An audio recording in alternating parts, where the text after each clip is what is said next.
Thank you very much. I'm gonna speak about the regional strategy that was behind for what Venezuela is suffering right now, because you may think that Venezuela is an isolated case, but it has a regional explanation. So the first thing I want to say is there are three ways in which Europe can contribute to end socialism and promote free markets in Latin America. The first way, socialism is socialism, here in Mars, in Latin America, and in Asia. There is no way that you can help us by saying that socialism works in Europe, but in Latin America it doesn't, because we have a culture where just socialism always gets corrupted. No. Socialism always leads to corruption, and first comes socialism and then corruption, because socialism gives absolute power. And what happens with absolute power? Well, absolute corruption. So what we need to understand is that socialism means the control of all the production by a small group in government.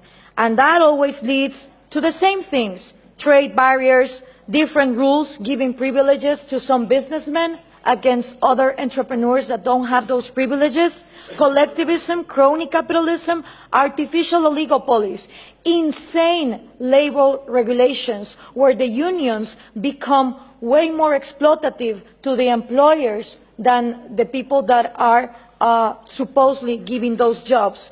So we need to understand that instead of having the discussion of inequality about material goods, we need to start talking about equality under the law. If we are not all equal under the law, then the disasters of Venezuela happen. So what we need from Europe is that speech of understanding that socialism doesn't work. It didn't work in the Soviet Union, it didn't work in China, it didn't work in North Korea, it didn't work in Cuba, doesn't work in Venezuela, it wouldn't work in Mars. Because the way it is structured goes against human nature. It depends on humans not having rational behaviors for their own well-being. So that's the first thing. The second one that we need from Europe is the message that Scandinavia is not socialist. It is insane that these dictators like Hugo Chavez, Nicolás Maduro, Rafael Correa, Mujica, Lula da Silva, the Kirchners, they all portray Norway, Finland, Denmark, Sweden as the socialist paradise.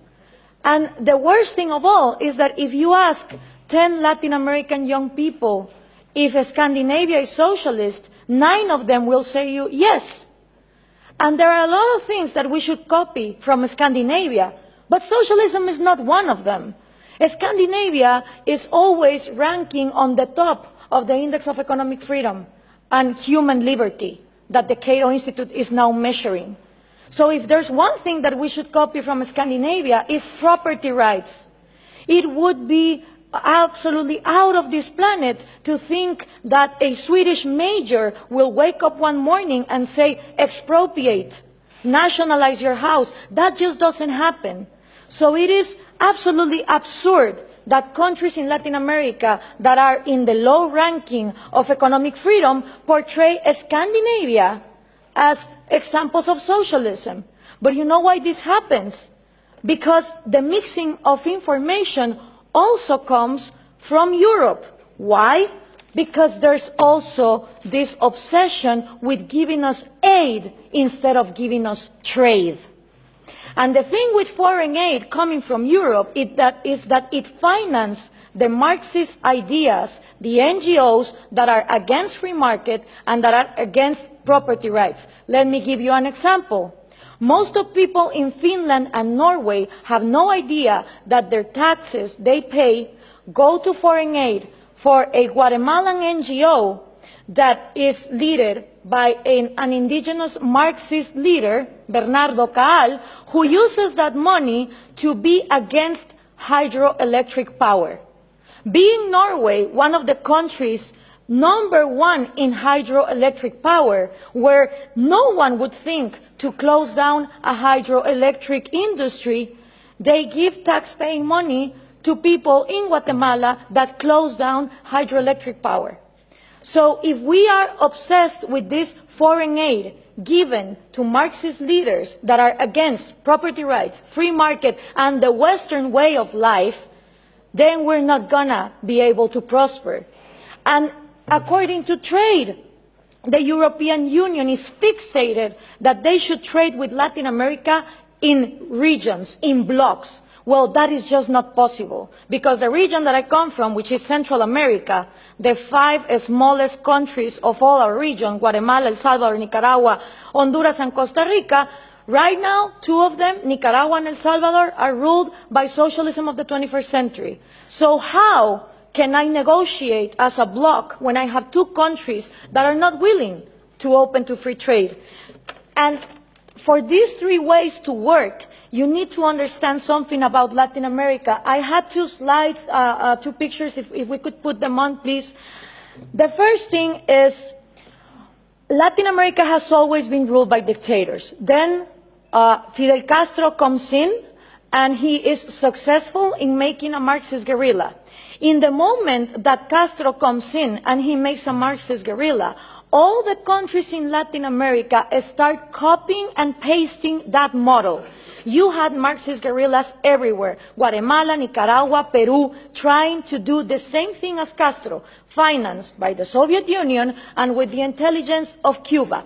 1989 comes, the Soviet Union collapses, and the left Marxist wing of Latin America, the socialist sectors, they are in trouble, because now they don't have the money of the Soviet Union to keep on going with these violent guerrillas, but they still want to come to power.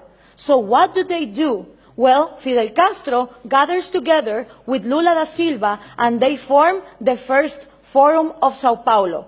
The Sao Paulo Forum is a parliament that every year gathers together to further on the socialist agenda. And they start working on 1990. In 1998, they put their first president, Hugo Chavez. And that was a relief for Cuba, because the money that the Soviet Union was lacking to give, the oil of Venezuela started giving. And now that the oil prices are coming down, they are hoping for Colombia to advance on the agenda to give FARC, the Marxist guerrilla drug dealer of Latin America, places in power. If this happens, we're going to have the first narco-socialist government, which will mean that the money of drugs, it's infinite. It doesn't depend on the market like oil, and then you have another socialism of maybe the 22nd century.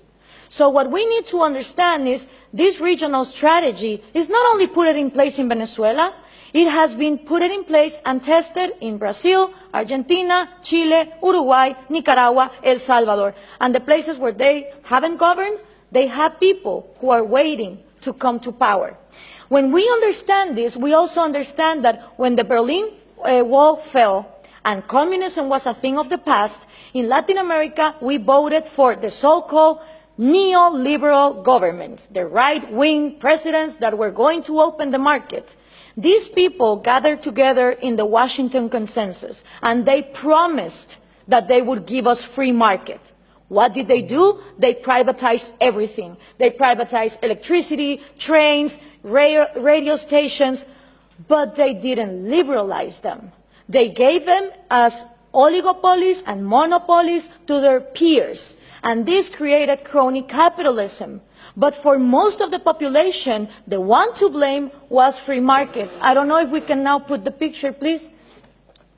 For the people, what is needed to be blamed is free market, when free market has never existed in Latin America.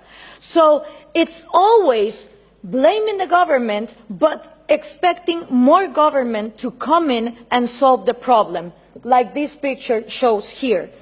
So what happened then? People started voting for socialism of the 21st century because they were going to, fix the mess that this crony capitalists did in the 90s. Venezuela was going to be the promised land. Caracas was going to be the New York City of Latin America. So what happened?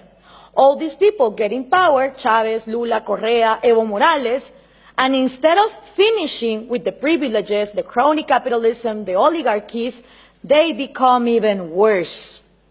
So why is this good news to us? Because people in Latin America don't know what to do. They tried with the right wing, and they think that too much of a free market failed, and then they tried for socialism of the 21st century, and it turns out that it didn't end poverty, it multiplied it.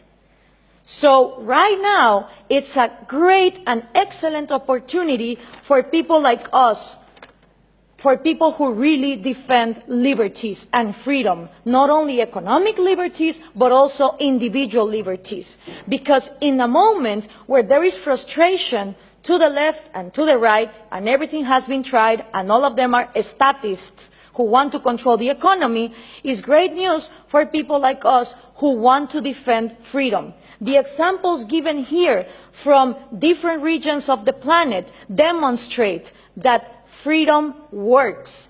So what we need to input from Europe to Latin America is the right messages. Those messages include that Scandinavia is not socialist, that we need trade more than aid, and in order for institutions to follow up, it's not about material equality, it's about equality under the law and the rule of law. Thank you very much.